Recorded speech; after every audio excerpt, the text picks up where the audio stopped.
I'm 35 now. I've got to where I wanted to be. I wanted to get out here.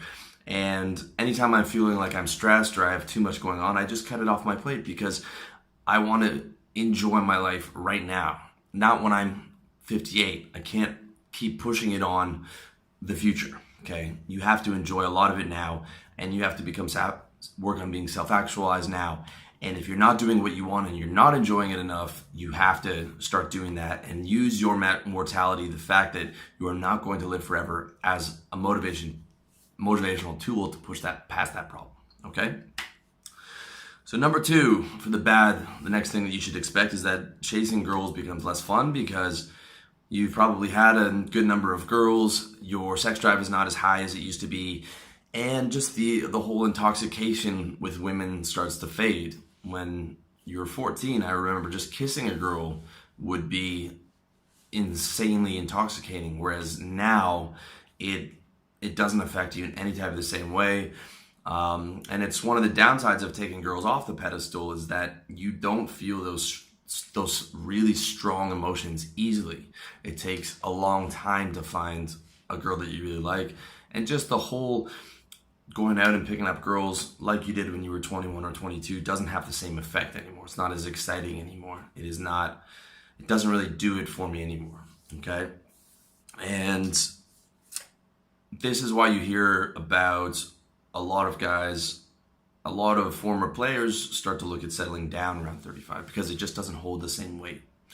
However, like I always say, getting legally married in the West is just not an option, especially if you're a player. Okay, doesn't mean that you can't, that you're not going to want to have girls. It's just that the casual sex and one night stands just doesn't really do it for you. For me, I'd rather have a couple girls that I care about or a girlfriend and then going back to like a couple girls that I care about. But like the chasing down girls thing really becomes so much less of a priority.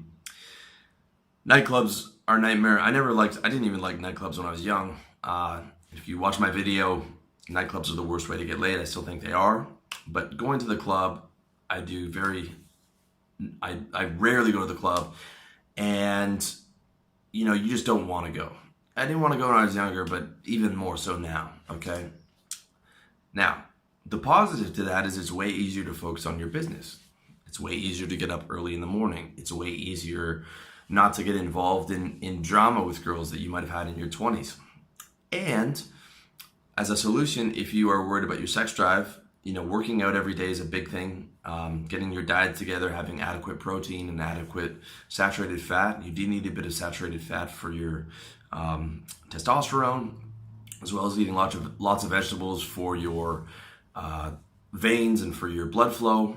And you can also look into testosterone therapy around 35, which I am on. I have a doctor's prescription for, and I think that can be a good idea if you are very serious about it and have done your homework and have read stuff like Testosterone Replacement Therapy by Dr. John Chrysler, and you are doing it under a doctor's supervision. You can get back a lot of your sex drive. Now, I don't have my 18-year-old sex drive back, but I have the sex drive of probably your average 23, 24-year-old, right?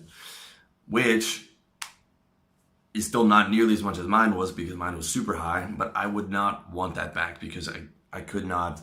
It is very hard to focus when you're a young guy and you have a super high sex drive. So focusing on your business and hacking your lifestyle and possibly getting on exogenous testosterone under supervision of your doctor are two good solutions to that problem of, lowered sex drive and chasing girls not being as fun as it used to be.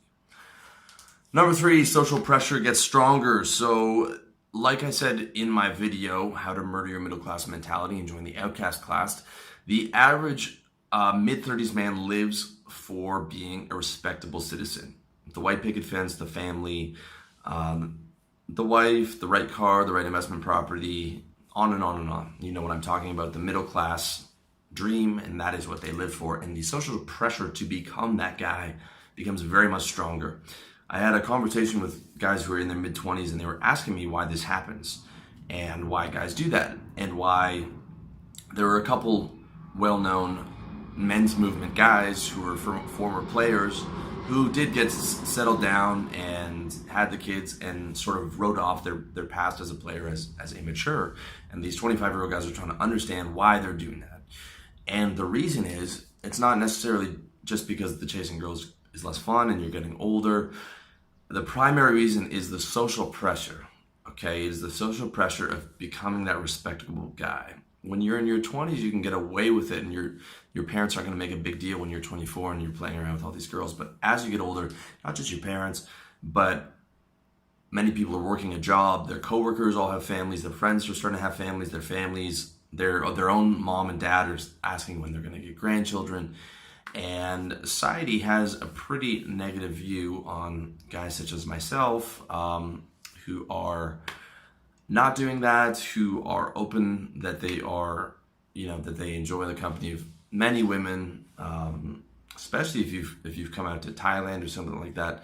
It's like I said, when you take it to that extreme, or the extreme that I have, you become an outcast, okay? And a lot of people don't want to face that social pressure, okay? They want to be that respectable citizen. And here's what you do, okay? If that's becoming a problem, you don't compromise, okay? All you have to do is, when that thought comes up, you just reframe it, right? It's not actually a big deal. The social pressure can't actually physically hurt you. And if your parents or whoever start using shaming language, then you want to tell them, like, I love you, but I can't have a conversation with you where you are using guilt and shame to try to motivate me. Not only will that not motivate me, but that is going to put a wedge in our relationship, and I want to be able to have a positive relationship. And if that means you have to become more distant with some members of your family who can't understand your lifestyle, then that's what you have to do. Because the last thing you should do is compromise yourself if you don't want that lifestyle. Now, if you do want to have a family and have children and have the money for it, and again, you have to be a top 5% guy to have the money for it in the West, then it's possible, assuming you're not getting legally married, which you cannot ever do in the West. But still, for the guy who doesn't feel like he's ready for it, then definitely do not compromise. Okay, do not compromise. Stay true to what you believe in, and do not accept being shamed by people that supposedly love you. If they truly love you, then they are going to be happy for you being happy. Okay, and the ones that are trying to make you live for them and for their own ideals do not love you in the way that you think you do. Or that the way that a parent should love their children. Okay, a parent should be happy for their children to live a lifestyle that they want to live. Okay, so don't accept the shaming language. Put some distance between people who will not listen to you drawing boundaries, and don't compromise to live a lifestyle that you don't want to live. Number 4, you have less energy. There's a lot of why I tell you young guys to start a business when you're young, because you don't get that youthful energy back. You don't have the energy at 35 that you did at 25, and it's not coming back anytime soon, okay? Especially the energy that you have at 18, 19. Some guys will say, well, telling 18, 19-year-olds to start a business is too young. There is no too young. 18, 19, you have all the energy in the world. And if you can get a business going, it is a major blessing, okay?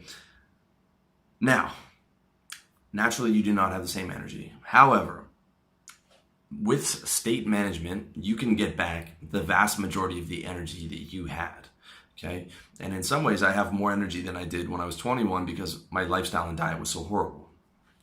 You can get back your youthful energy, but it takes a ruthless state management, okay? So you're getting up early, you're going to the gym, you're eating well, you're not eating too many carbs, you're using stims like caffeine, you are making sure you get enough oxygen, you're making sure you get enough water, you're not pushing yourself past your limits on stress every day.